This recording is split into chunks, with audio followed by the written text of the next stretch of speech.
Hello viewers, আসসালামু আলাইকুম। কেমন আছেন আপনারা? আপনাদের সাথে আজকে শেয়ার করব আমার ব্যালকনির জবা গাছটা প্রতিস্থাপন করব। বৃষ্টি হচ্ছে বাইরে। জবা গাছটা যে পাত্রে লাগাইছিলাম, পাত্রটা অনেক ছোট হয়ে গেছে। গাছটা এত ফুল দিচ্ছে যে ওই পাত্রের খাবারও পাচ্ছে না, মাটি কম হয়ে গেছে। এজন্য আজকে বাইরের ওয়েদারটাও ভালো আছে, এজন্য ভাবছি যে এটার মধ্যে কয়েকদিন আগে কচু গাছ লাগাইছিলাম। কচু আনছিল, পরে কেটে লাগাই দিছি। কচু গাছ 2টা হয়েছে, আবার আরেকটা লাগাই দিছিলাম, পরে উঠায় এই পাত্রটাই দিব জবা গাছটা। এই জন্য এটা করলাম, এই যে বালতির মধ্যে জবা গাছটা লাগাই দিছে।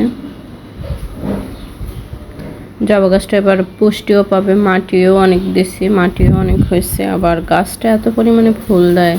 ফাইনাল লুক আমার ব্যালকনির, যে জবা গাছটা ওখানে অনেক রোদ পায়, এই জন্য জবা গাছটা কর্নারে ওখানে দিয়ে দিছি। ব্যালকনিটা অনেক ছোট, কিন্তু আমার শখ আবার অনেক বেশি গাছ লাগানোর।